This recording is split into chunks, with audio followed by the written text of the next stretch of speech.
Bonjour et bienvenue dans À travers le projecteur, le podcast où chaque invité nous partage son film préféré.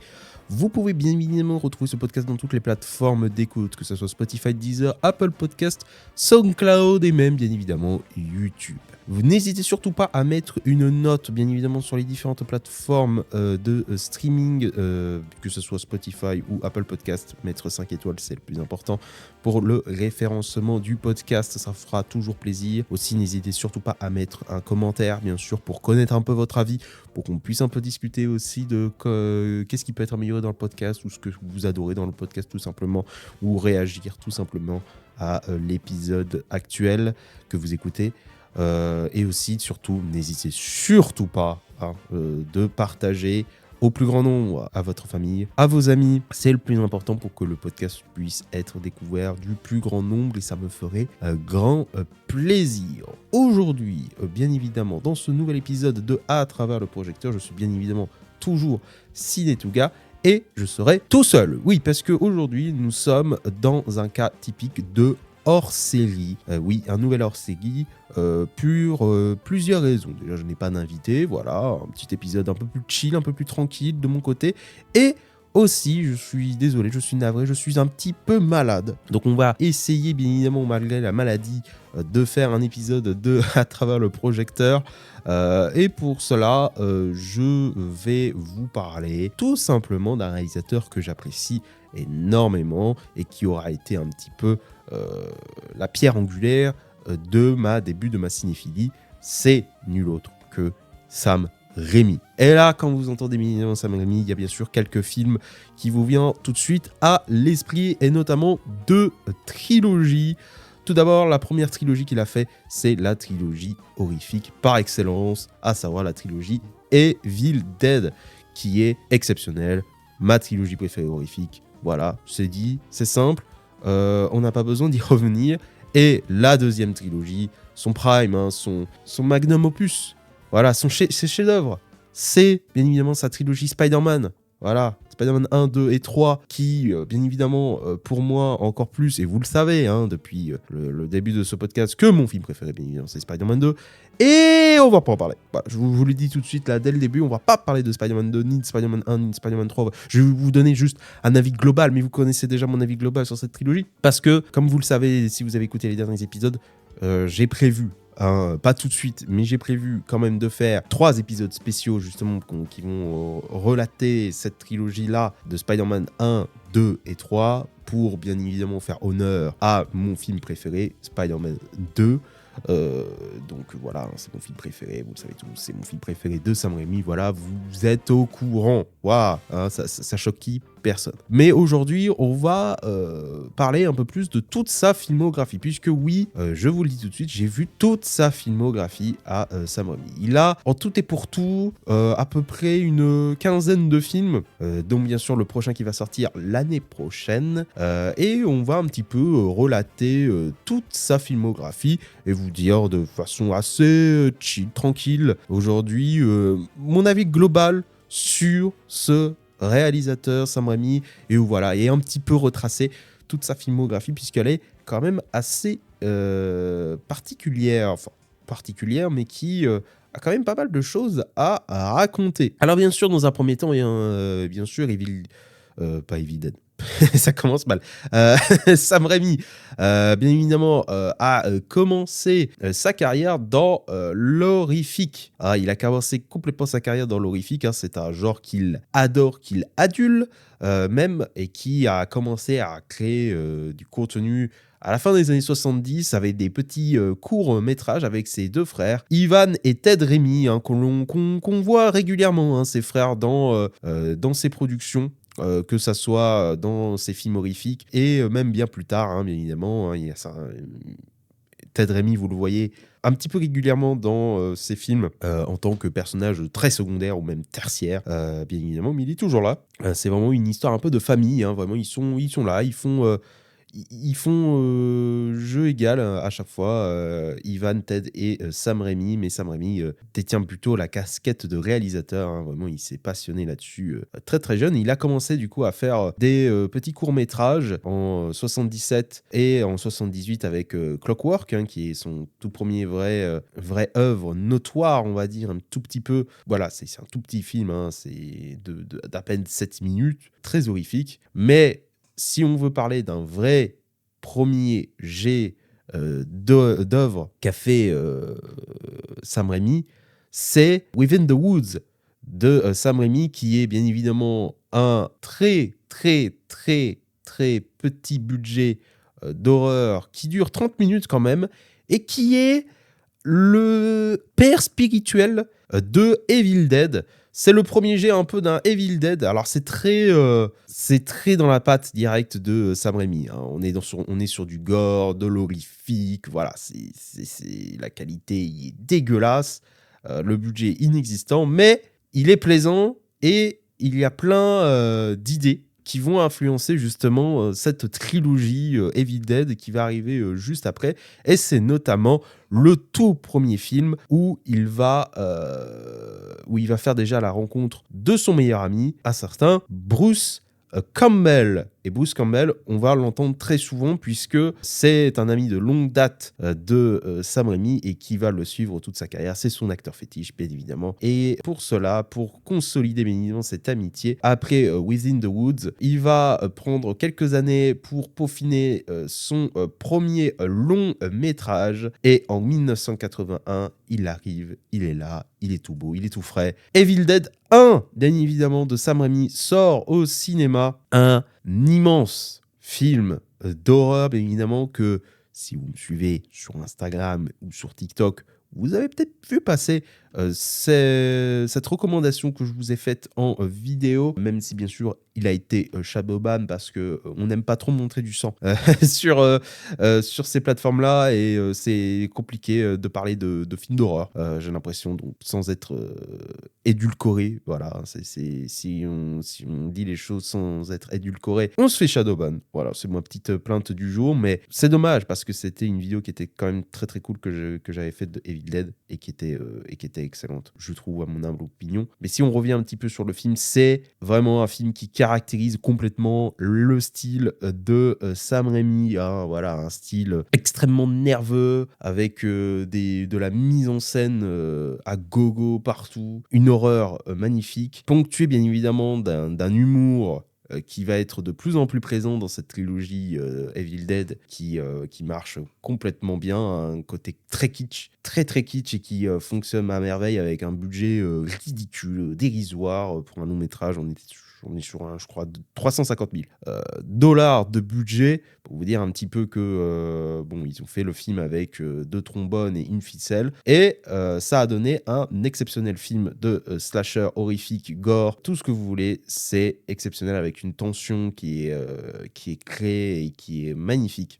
Vraiment, une recommandation pure, hein. Si vous voulez découvrir Evil Dead, il le faut, hein, il le faut absolument parce que il est tout simplement fantastique dans ce côté horrifique pur, hein. On montre vraiment que Sam Raimi sait s'y faire avec l'horreur et il s'amuse complètement, hein. C'est ce qui est très bien avec Evil Dead, ça nous permet de comprendre parfaitement la vision et la réalisation même de Raimi. Tout y est dans ce premier jet, dans ce premier long métrage de Evil Dead. Il montre tout ce qu'il peut faire et ça se voit tout de suite. On connaît sa patte. On voit directement sa patte caractéristique, mêlant kitsch, humour avec une mise en scène extrêmement nerveuse avec des plans de caméra qui suit en première personne, justement en vue subjective pour créer de la panique, pour créer justement ce monstre, cette entité, bien sûr sans qu'on voit justement son visage, sans qu'on le caractérise, ce qui était très intéressant, et aussi bien évidemment tout l'aspect caméra ultra nerveuse, zoom, dézoom, plan extrême au possible qui vont être caractéristiques de Sam Raimi et qui vont être encore plus présents dans la suite et qui va fonctionner parfaitement. Donc voilà, c'est vraiment Evil Dead 1, une recommandation absolue, même la trilogie, hein, comme je l'ai dit au tout début, est une recommandation absolue. Voilà, c'est un exceptionnel film que je vous recommande et que vous allez y passer un très très bon moment. Ensuite, on pourrait se dire que oui, il a fait la trilogie en un seul bloc. Non, puisque entre Evil Dead 1 et Evil Dead 2, il a fait un autre film, un film qui s'appelle Mort sur le grill. Alors, qu'est-ce que Mort sur le grill? Alors, c'est quand même un film beaucoup moins connu de la filmographie de Sam Raimi. C'est un film donc réalisé par, bien évidemment, Sam Raimi, hein, vous vous en doutez, mais qui a été coécrit par ses très bons amis, les frères Cohen. Et oui, Joel et Ethan, puisqu'ils ont une relation quand même d'amitié extrêmement forte. Hein. Sam Raimi a déjà écrit des scénarios pour les frères Cohen par la suite. Et bien évidemment, les frères Cohen l'ont aidé pour ce film-là, Mort sur le grill, ou Crimeware en anglais. Et le film raconte en fait l'histoire de Vic, qui est un installateur de vidéosurveillance. Et il doit échapper à 2 des ratisseurs qui tentent d'éliminer tous les témoins d'un meurtre dont ils ont été l'auteur et dont ce fameux Vic en a été le témoin. C'est un film d'une comédie noire complète avec énormément d'humour décalé et de slapstick. Pour être honnête, le film il est modeste, ça, il est vraiment pas non plus exceptionnel. Même l'humour en mode slapstick décalé ne fonctionne pas toujours chez moi. C'est vraiment à 2000 à l'heure aussi, ce film. Il va à 2000 à l'heure, il ne s'arrête jamais. C'est une pile électrique. Mais j'ai pas passé non plus le meilleur moment, quoi. C'est un film qui a moins d'ambition, ça se voit, qui veut faire rire. Il y a certaines blagues qui marchent énormément, mais il y a moins ce côté intriguant dans la réalisation de Raimi. C'est un peu plus calme. Et ce côté-là, ultra humour, cartoonesque, slapstick, ne fonctionne pas la majeure partie du temps. Voilà, c'est pas un film que je recommanderais de mon côté, mais c'est toujours assez intéressant d'aller le voir, moi je trouve. Et voilà, entre Evil Dead 1 et Evil Dead 2, il y a eu Mort sur un grill, et puis bien sûr on arrive à Evil Dead 2. Et Evil Dead 2, direct, je vais vous dire tout de suite, c'est le meilleur Evil Dead, bien évidemment, comme la majeure partie des gens le pensent d'ailleurs, hein. C'est le meilleur film Evil Dead de cette trilogie. Pourquoi ? Parce que c'est le film qui allie parfaitement l'humour à l'horreur. C'est le meilleur film de comédie horreur de tous les temps. Evil Dead 2, il est exceptionnel. Alors beaucoup de gens se posent la question, est-ce que Evil Dead 2 est une suite ou un remake du premier Evil Dead ? C'est les deux. C'est ça qui est drôle. Moi, je l'ai toujours dit, et c'est toujours un sujet de discussion assez énorme. Evil Dead 2, c'est une suite à Evil Dead 1, mais qui est une sorte de remake du premier, en y insufflant beaucoup plus de parties comiques, de comédie, qui est justement, grâce à l'expérience de Mort sur un grill, il a pu expérimenter justement le côté mise en scène, comment faire de la comédie, allié de la comédie noire, et il a gardé que les meilleures choses qu'il y avait dans Mort sur un grill, l'a implémenté dans Evil Dead 2, a gagné de l'expérience avec justement sa mise en scène, va encore plus loin dans sa mise en scène, et ça donne Evil Dead 2, ça donne un film extraordinaire, exceptionnel, le meilleur de la trilogie, sans conteste, exceptionnel, vraiment, c'est un vrai bijou, un vrai bonbon à regarder. C'est bien sûr le film où il y a le fameux Groovy de Bruce Campbell qui est fabuleux. Dans ce film, il y a ma scène préférée, bien évidemment, de scène horrifique de tous les temps. Voilà, dans ce film, dans Evil Dead 2, c'est le long passage en plan séquence où Bruce Campbell devient fou. Hein, c'est la fameuse scène mythique du film où il devient complètement fou et c'est exceptionnel. Où voilà, on sent l'influence comédie slapstick qu'on avait dans Mort sur un grill, comme je l'ai dit, mais qui marche divinement bien dedans. Il a pris de l'expérience, il a pris du galon. Et Evil Dead 2 est juste une amélioration complète de Evil Dead 1. Voilà, il y a toujours ce côté horrifique qui fait toujours peur, mais on rajoute un côté comique dedans qui est magistral. Donc ensuite, après cette réussite complète de Evil Dead 2, qui est aussi une réussite commerciale d'ailleurs, hein, mais évidemment, tout comme le premier Evil Dead, il s'installe vraiment comme un maître de l'horreur.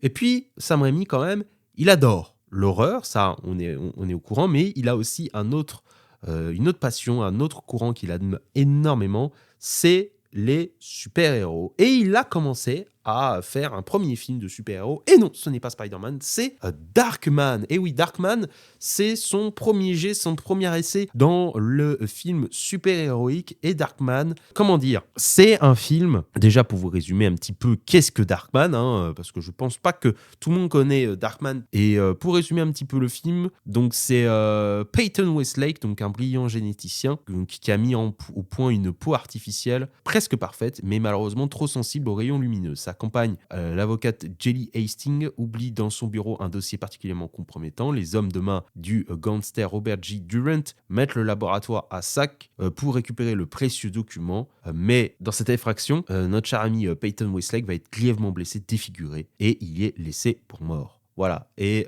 Darkman va naître après cela. Il y a quand même Liam Neeson quand même dans le rôle. C'est pour un premier jet de film super-héroïque, pas non plus le film super-héroïque qu'on se dit ouais, c'est moyen Darkman, c'est moyen. J'ai pas passé un mauvais moment, mais on sent que c'est un premier jet. C'est comme Mort sur un Grill, c'est la même chose. C'est la même chose, c'est la même similitude. Il a fait un film où où il a fait un premier jet. Ça n'a pas marché complètement. Il y a des idées très intéressantes, mais qui sont très mal exploitées, où il manque un peu encore d'expérience, où il est encore à tâtons, il ne sait pas trop où il veut aller. On sent que Darkman quand même a une grosse influence horrifique quand même avec ce côté défiguré, etc. Mais il va pas au bout des choses. L'histoire n'est pas non plus ultra intéressante. Elle est quand même très simpliste, mais un peu niaise. On a très vite fait le tour un petit peu avec Darkman. Liam Neeson ne fait pas non plus un exceptionnel job, je trouve aussi. Bref, c'est un peu un film brouillon, mais qui est extrêmement important. Darkman, quand même, c'est un film immensément important, notamment pour la suite de sa filmographie, tout comme les Mort sur un Grill. Ce sont deux films qui ne sont pas intrinsèquement très bons, ils sont moyens, mais qui vont servir à créer des œuvres exceptionnelles par la suite à l'avenir dans sa filmographie. Donc ce sont des films qui doivent être vus quand même, parce qu'il y a des idées très intéressantes, mais je trouve que moi, de mon côté, ces idées-là ne vont pas au bout des choses ou sont très mal exploitées. Voilà. C'est tout ce que je peux dire sur Darkman. Ça se laisse regarder, c'est très différent. Ce n'est pas un film de super-héros à proprement parler, même si il fait partie de comics, mais c'est quand même assez particulier. Voilà, c'est un film très particulier, Darkman, que je vous recommande quand même d'aller voir. Mais j'étais quand même un peu déçu quand je l'ai vu la première fois, Darkman, parce que je m'attendais quand même à quelque chose d'un plus haut standing, quand on connaît bien évidemment la trilogie Spider-Man, mais il faut se remettre aussi dans le contexte. C'est sa toute première expérience dans le film super-héroïque, et il savait pas où trop aller. Tu vois, avec ça. Il a voulu garder ses influences très horrifiques, avec justement ce personnage de Darkman qui va très très bien, le côté défiguré, etc., qui marche. Mais il allie aussi l'humour dedans, mais qui est très mal incorporé dedans. Notamment, sans trop dire, les méchants sont quand même un peu trop goofy par moments. On ne ressent pas de menace avec eux. C'est très goofy, et ça marche pas trop bien. La relation entre justement sa femme et Liam Neeson ne fonctionne pas vraiment. Ce côté justement de oui, je suis devenu un monstre, donc je ne peux plus te voir, etc. ne fonctionne pas. On sent qu'il y a des idées, mais elles ne vont jamais au bout ou sont très mal exploitées, et donc ça frustre un peu. Voilà, ce film-là est très frustrant. On a là des briques, des idées qui vont être réutilisés plus tard. Voilà, sans trop spoiler, bien évidemment. Et puis après, Darkman, il retrouve un petit peu son œuvre chérie. Voilà, il retrouve sa franchise, il retrouve sa petite franchise à lui, où il est très content, il est très confortable, et il fait donc Evil Dead 3, qui sort en 92, donc 2 ans après Darkman qui sortait en 90, et Evil Dead 3, ou aussi appelé Army of Darkness, est vraiment le moins bien des 3 Evil Dead, à mon humble avis.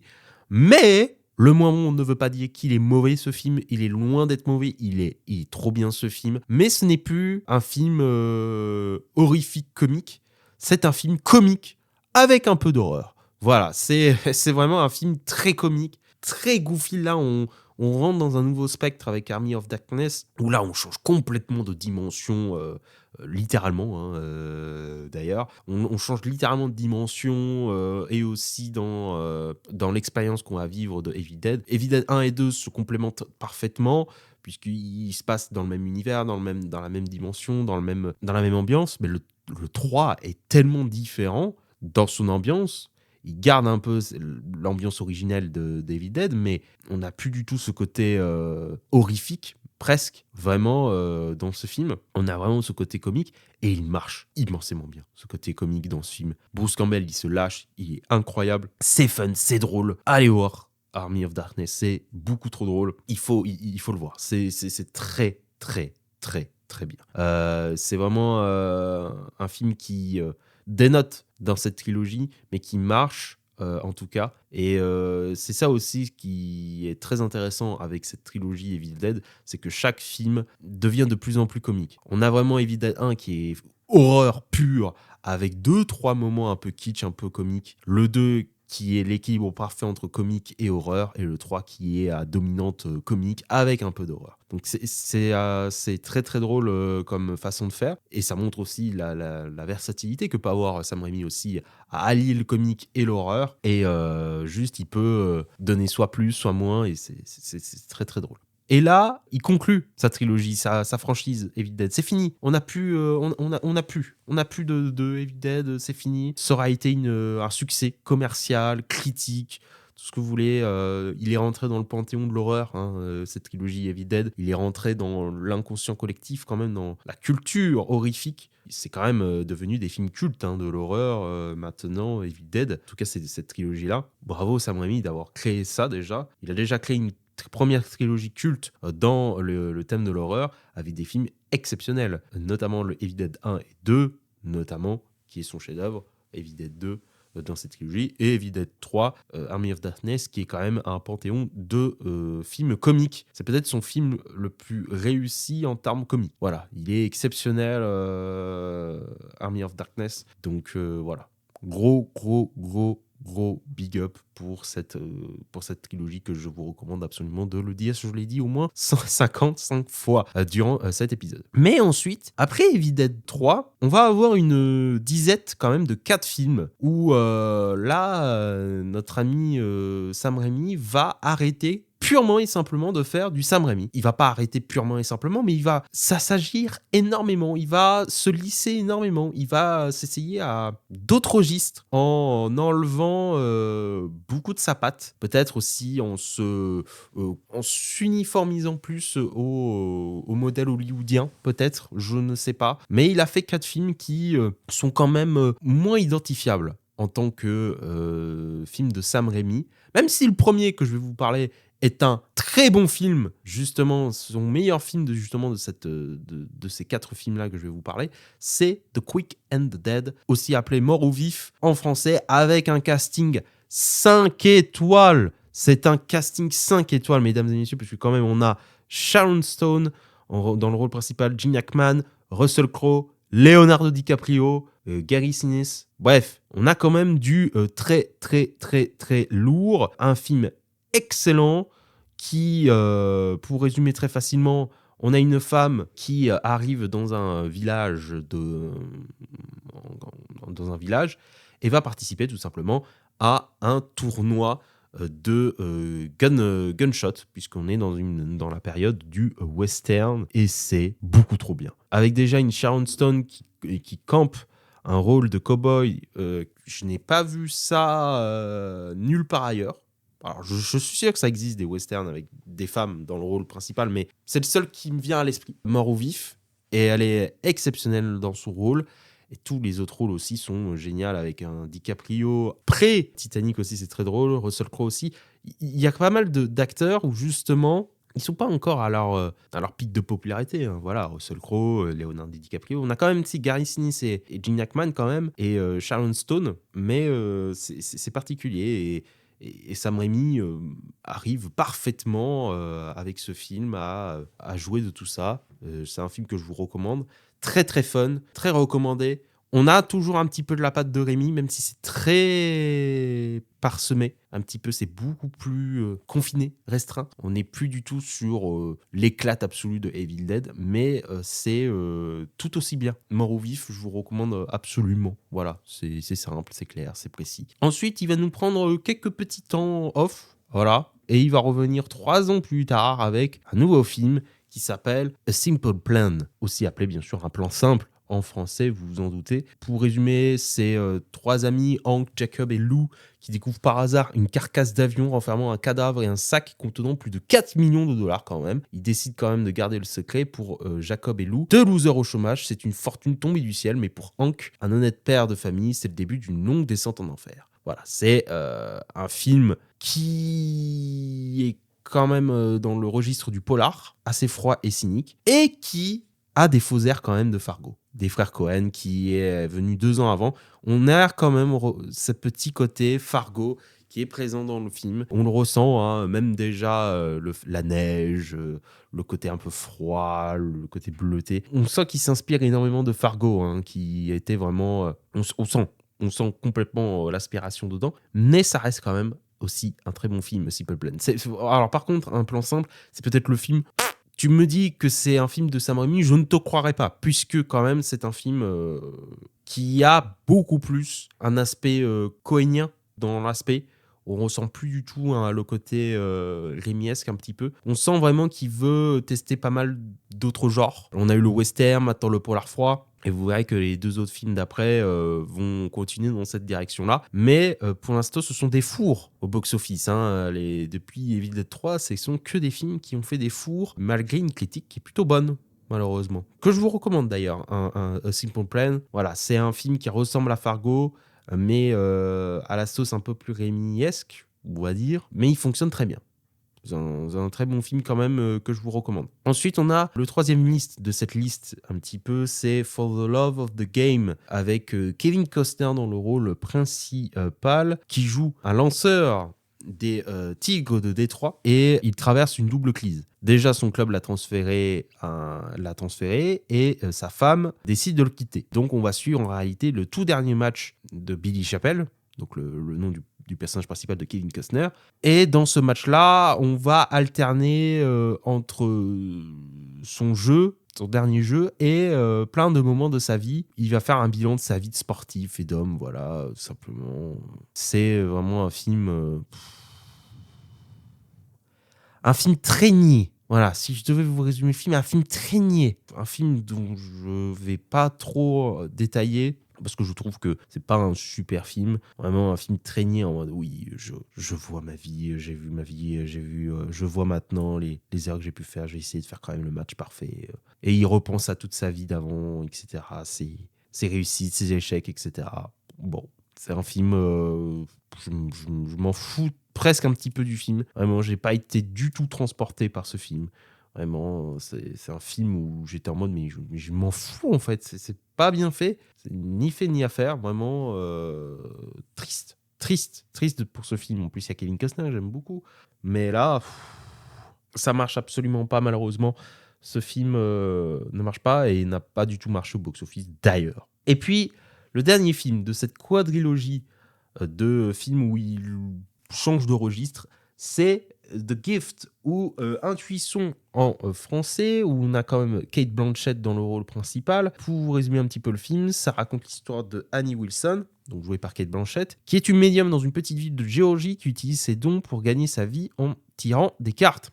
Sa vie va basculer lorsqu'elle est sollicitée pour résoudre une disparition d'une jeune femme. Une affaire qui met à jour des secrets sombres au sein de la communauté et la force à affronter ses propres peurs et les menaces de son entourage. Oui, parce que ce film va beaucoup parler de violence conjugale, un petit peu, avec un Keanu Reeves. Et c'est très rare pour le souligner, méchant. Et oui, Keanu Reeves est méchant aussi. Alors déjà, ça c'était ma première stupéfaction dans ce film The Gift. Si je veux déjà vous donner un point, allez voir ce film uniquement parce qu'il y a quand même Keanu Reeves qui joue un méchant. Voilà, il joue un homme qui abuse de sa femme et qui la bat. Voilà, génial, ça vous donne déjà un petit peu la couleur. C'est un film plutôt intéressant, un film d'enquête avec un petit côté mystérieux. Donc on essaie de revenir un petit peu dans les racines un petit peu de Raimi, sur le côté un peu surnaturel, paranormal. Aussi, ce qui est aussi intéressant dans le film avec Intuition, c'est l'opinion des gens face à justement tout ce côté surnaturel, la prédiction fait au niveau des cartes. Donc beaucoup de gens la traitent de sorcière d'ailleurs. La communauté le voit La voix d'un mauvais œil. Beaucoup de gens disent que c'est d'ailleurs elle qui fait disparaître les personnes, etc. Donc on est sur un film d'enquête, de mystère, couplé un tout petit peu à de l'horreur, mais c'est pas de l'horreur où vous allez avoir peur, mais voilà, il y a un peu d'horreur, un peu psychologique dedans. La Géorgie n'aime pas trop les médiums. Hein, voilà, l'État de Géorgie aux États-Unis n'aime pas trop ça.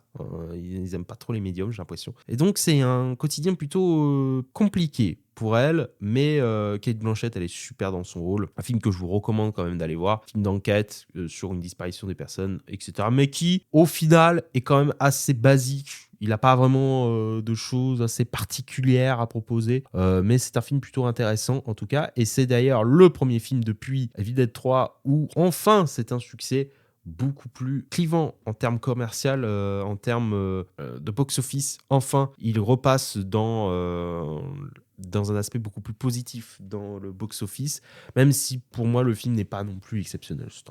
Il est sympa à regarder, mais pas non plus si grandiose. Et là, miracle. Puisque après, justement, cette disette un peu entre deux films excellents et deux films, bon, l'un mauvais et l'autre moyen, bon, Rémi, il est dans un creux, il est dans un vide un petit peu, là. Depuis la fin de Evil Dead, il est dans ce mood un petit peu, dans une vague creuse. Et là, le miracle arrive. Vraiment, le job de toute une vie, vraiment, puisque après sa passion immense pour l'horreur, il va pouvoir s'attaquer à sa deuxième passion qu'on avait pu voir un petit peu dans Darkman, mais là, il va s'intéresser quand même à son super-héros préféré, de sa deuxième passion préférée, c'est-à-dire les comic books. Il va quand même s'attaquer à son super-héros préféré, à savoir Spider-Man. Il a été choisi pour faire cette trilogie, avec quand même une histoire assez extraordinaire. Hein. Sam Raimi était peut-être le candidat parfait pour cette trilogie, puisqu'il a quand même, depuis tout petit, lu les comics, ça c'est normal, mais petite chose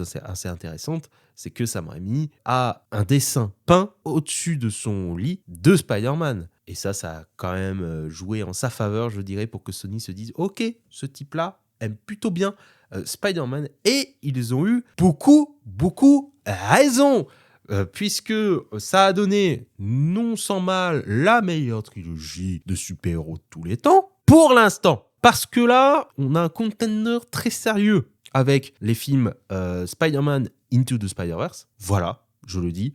C'est le seul qui peut détrôner la trilogie Spider-Man en termes de trilogie super-héroïque, etc. C'est le seul. C'est Spider-Man Into the Spider-Verse, donc le Spider-Verse. Il faut attendre le troisième film pour être sûr, mais si ça reste au même niveau que les deux premiers, ce sera la meilleure trilogie super-héroïque de tous les temps, puisque malheureusement, le problème de cette trilogie, elle se base uniquement sur un film, c'est Spider-Man 3. Un film que j'aime beaucoup, Spider-Man 3, d'ailleurs. C'est un film excellent, enfin très bon, pas excellent, très bon, qui a été complètement bâché, détruit, craché à la gueule pour des raisons de merde. Hein, je parle aux fans des comics, etc. Pas trop envie de rentrer dans le détail, mais bon, c'est un film qui a été injustement critiqué pour plein d'aspects et dont les gens n'ont pas compris du tout ce que Rémi a voulu montrer. Et je trouve que les fans ont détruit Sam Raimi, je trouve, pour rien. Ils ont détruit ce qui aurait pu être une vraie franchise exceptionnelle du super-héroïque. On aurait pu avoir Spider-Man 4 par la suite, voire même 5 et 6, parce qu'il y avait tellement de potentiel avec Raimi derrière, ça aurait pu être toujours aussi excellent. Mais malheureusement, les fans ont détruit ça, puisque on n'aura jamais d'autres films comme ça, totalement honnêtes, totalement naturels, totalement humains. On n'aura jamais, on n'aura plus jamais des films comme ça. Oui, il y a Superman là qui arrive, non, il n'arrive pas du tout à la cheville. Il y a beaucoup de gens qui disent que c'est la même chose que Spider-Man. Non, ça ne touche pas la cheville d'un Spider-Man 1 ou un Spider-Man 2, même d'un Spider-Man 3, dans son côté humain, dans son humanité, dans le côté très sincère du propos. C'est un film où on s'y attache énormément. Dans les films de Spider-Man. Je n'ai pas les mots pour vous expliquer ça parce que je n'ai pas envie de faire un podcast uniquement concentré sur ces trois films-là. Mais pour faire un résumé facile, mais Spider-Man 1, c'est mon doudou ultime. C'est mon film réconfort ultime, même devant Spider-Man 2, puisque Spider-Man 2, c'est juste mon film préféré. Donc c'est au-dessus. Mais Spider-Man 1 et 2 sont ses meilleurs films à Sam Raimi, qui encapsulent magistralement toutes ces années d'expérience qu'il a eues, notamment, et là je reviens à Darkman, puisque Darkman reprend des idées extrêmement intéressantes, et là justement avec un budget beaucoup plus conséquent, et justement une liberté beaucoup plus massive, et surtout des personnes, je dirais, plus compétentes en termes de scénario, notamment Alfred Sergent, qui avait travaillé sur le tout premier Spider-Man, si je ne me trompe pas, c'est Alfred Sergent, et ben ça donne un film brillant. Spider-Man 1, un miracle même presque, ce film ici. C'est vraiment le film qui va faire renaître le genre super-héroïque. Alors vous allez me dire, oui mais Blade 1, oui mais X-Men 1. Je dirais que non, parce que Blade 1, qui sait que c'est un film de super-héros ?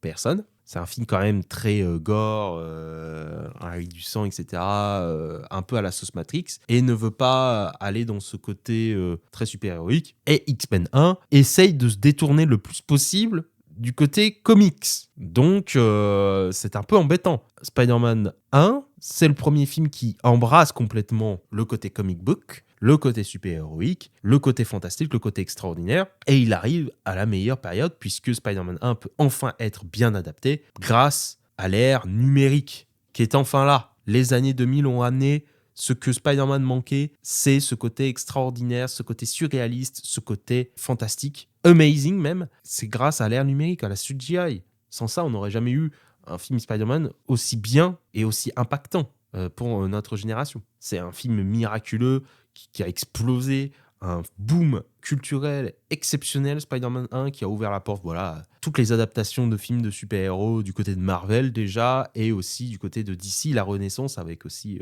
Nolan, Madman, etc. Voilà. Il a quand même ouvert des portes assez immenses. Spider-Man, c'est quand même un film puissant, immense, culte. Il est exactement comme Evil Dead, hein. Il rentre au panthéon de son genre à lui, donc le genre super-héroïque, pour l'aspect historique et ce qu'il va créer derrière, tout simplement.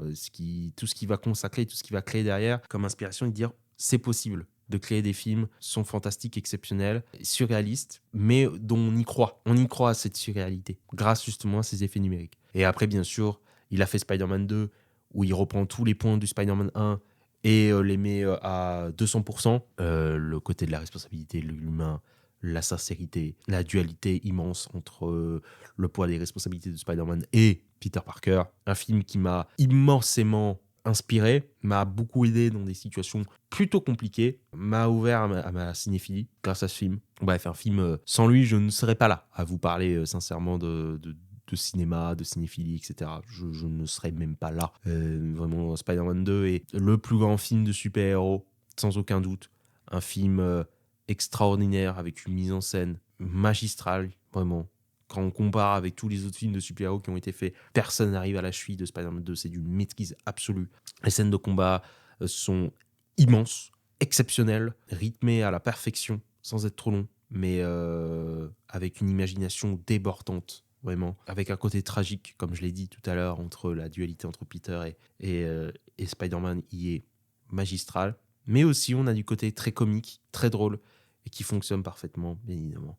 C'est un film qui reprend tout ce qui a été fait avant dans sa filmographie, et il a pris que les bons points. Et ça donne son film parfait, son film chef-d'œuvre, son film que je retiendrai à vie. Et ensuite, il y a eu Spider-Man 3. Et Spider-Man 3, malheureusement, déjà, il y a un gros problème. Le problème n'est pas Sam Raimi. Les gens se sont trompés de fautif. Ce n'est pas Sam Raimi le fautif dans l'histoire. Le fautif dans l'histoire, c'est les producteurs, c'est Sony directement le problème. C'est Avi Arad le problème.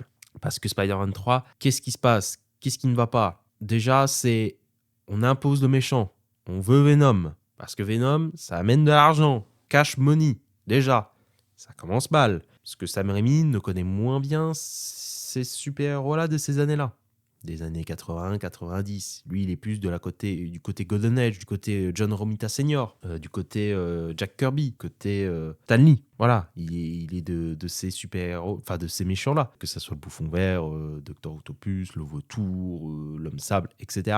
Donc les méchants classiques. Alors que Venom, c'est plus un méchant des années 90, où il a plus du tout suivi cette période-là, il comprenait pas trop. Mais on lui impose ça. De deux, on change un peu les éléments graphiques, on n'a plus ce côté de Golden Hour qui était présent, même si Sam Raimi reprend une thématique qui est le thème du pardon, qui aurait dû être, qui aurait dû être tellement magnifique, et qui est magnifique à la fin du film, et qui malheureusement est détruit par une durée beaucoup trop courte pour ce film. Trop d'éléments mis en place. Bref, ça donne un film un peu cafouilleux, et dont beaucoup de gens n'ont pas trop compris l'essence même, avec le symbiote, pourquoi Peter il est comme ça, les mêmes, hein, voilà, le mime, vous connaissez. Alors que pourtant c'est logique, mais je vais pas trop en expliquer, c'est trop long à expliquer, mais bon, on reviendra sur ce point-là. Spider-Man 3 est une injustice complète, hein. C'est un film hautement détruit pour rien, vraiment. Il a été détruit pour rien, et ce qui va causer sa perte justement parce que on aurait dû avoir une suite, un quatrième film, et malheureusement ça ne se fera pas. Malheureusement, Spider-Man 3 est un peu le film un peu mouton noir, un peu comme Evil Dead 3, mais Evil Dead 3, lui, n'a jamais été dicté par un producteur. Spider-Man 3 a été dicté par un producteur, a été forcé de faire comme ça, et ça n'a pas donné le meilleur résultat. Et pourtant, avec toutes ces contraintes-là, il fait un très bon film. Spider-Man 3 est un très bon film que je vous recommande, et cette trilogie, bien évidemment. Voilà, c'est une trilogie qui me marque, mais ne vous inquiétez pas, on en reparlera, bien évidemment, comme je l'ai dit, dans 3 épisodes spéciaux, où là, on va en parler pendant des heures de Spider-Man. Mais j'ai pas trop envie de faire un épisode beaucoup trop long. Ensuite, après cette trilogie, voilà, fantastique, son deuxième prime, hein, on peut dire, pour moi, c'est son prime full, tu vois, de Sam Raimi, c'est vraiment cette trilogie-là. Il était à son prime absolu. Et là, après cette déconvenue de Spider-Man 3, je sens vraiment que Sam Raimi n'a plus trop le cœur à ça. Voilà, il a plus trop le cœur à ça. Il veut retrouver un petit peu ses origines, son côté horrifique. Il refait quand même un film, Drag Me to Hell. Quand même, le dernier film d'horreur qu'il avait fait, c'est proprement d'horreur. C'est quand même Evil Dead 2. Je ne considère pas trop Evil Dead 3 comme un film d'horreur, même si, bon, allez, on va dire Evil Dead 3. Donc ça fait quand même plus de 15 ans, parce qu'il sortait en 2009, l'autre c'était 92. Donc il y a quand même énormément de temps qui se sont passés. Il y a une grosse hype qui se crée derrière, puisque quand même Sam Raimi, c'est quand même voilà, quelqu'un quand même de très ancré dans l'horreur. On s'attend à un bête de film, et j'ai pas aimé. J'ai pas aimé Drag Me to Hell. J'ai pas aimé. Non. Je trouve ce film beaucoup trop inconsistant. Vraiment. Il y a des super scènes d'horreur au début du film qui sont excellentes, avec des insectes, etc. On apprécie. Génial. Et puis le scénar n'a aucun sens. Vraiment, le scénar n'a aucun sens. Il n'y a aucune logique. Il y a des grosses incohérences dans ce film qui m'ont complètement détruit dans ce film. Je ne comprends pas les gens qui apprécient énormément ce film. Je trouve qu'il a un gros problème, ce film Drag Me to Hell. Même si son côté horrifique est plutôt intéressant avec les insectes, etc., tous les personnages sont plats, ils sont nuls. Il n'y a pas grand-chose à en tirer, vraiment, de ce film. J'étais vraiment déçu. Le Drag Me to Hell, c'est un peu l'enfer, en effet. On m'a vraiment traîné en enfer.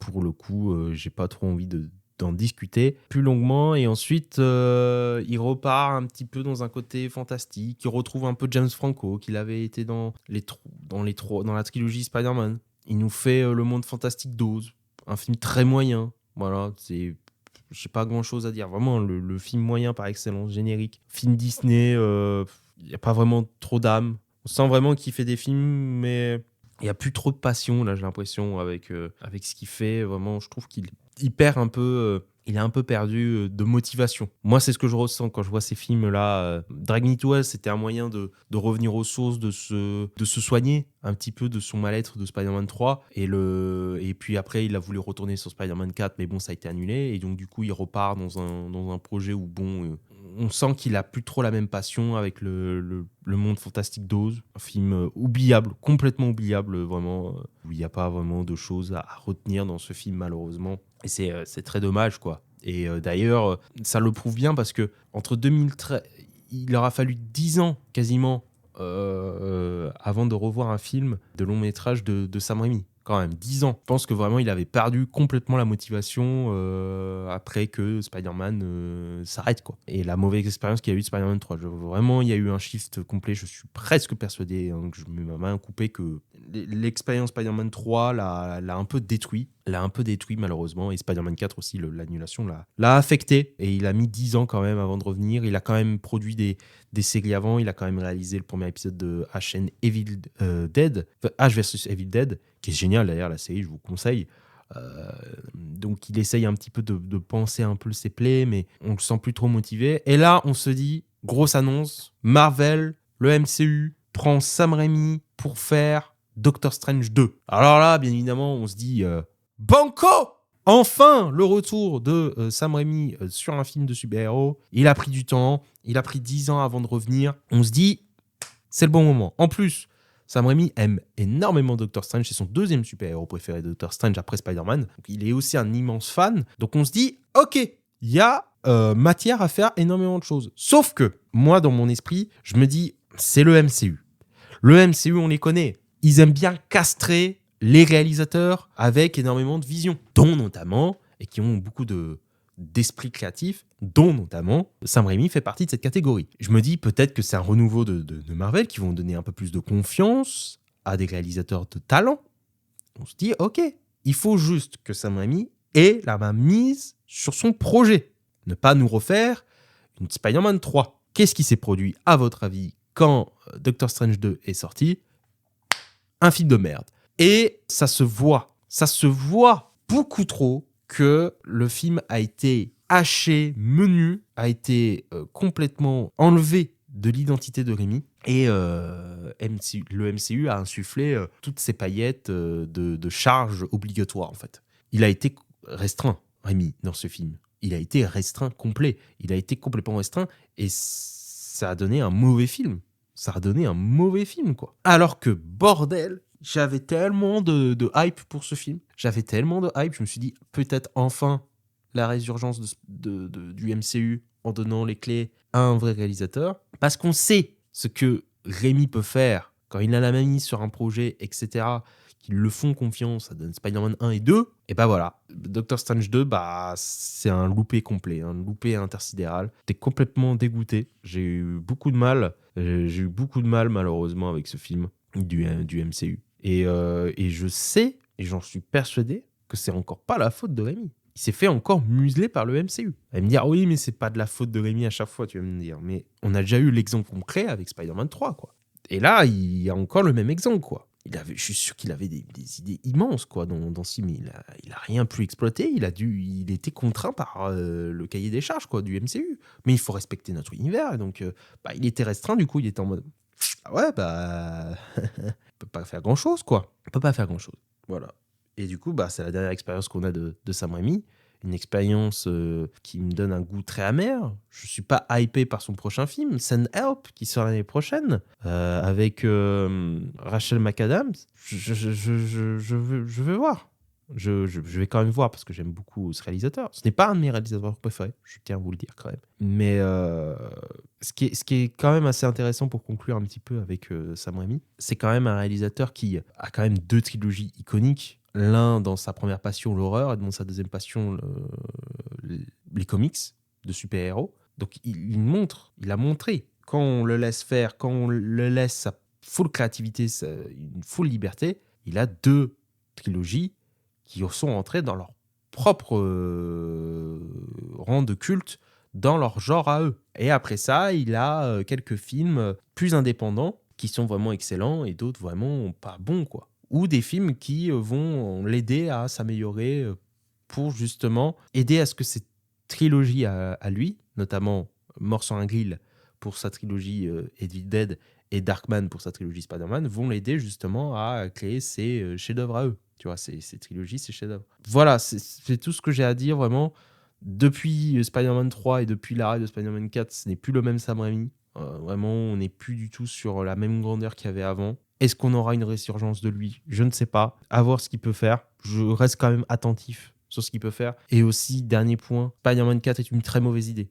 Voilà, c'est fini. C'est fini maintenant. Ne parlez plus de Spider-Man 4. Ça n'arrivera jamais. Et même s'il y a beaucoup de gens qui voudraient que Sam Raimi fasse un Spider-Man 4 parce que les gens maintenant constatent que les films de super-héros, du côté au moins de Marvel, ça n'a jamais touché ou égalé le niveau de cette trilogie-là originelle de Spider-Man, à part, comme je l'ai dit, la trilogie enfin, les 2 films pour l'instant Spider-Verse, à voir avec le 3e film, peut vraiment rentrer dans le Panthéon. Donc voilà, je n'en dirai pas plus. Et puis voilà, c'est tout ce que j'ai à dire. C'est quand même un réalisateur que j'apprécie énormément, que j'apprécie beaucoup, qui sans lui, je ne serais pas là à parler, comme je vous le dis, de cinéma, même si ce n'est pas un réalisateur que je mettrais dans mes préférés, mais il a quand même fait 2 trilogies immenses, et ça, on ne pourra jamais lui enlever pour le coup, et ça reste quand même un réalisateur assez influent.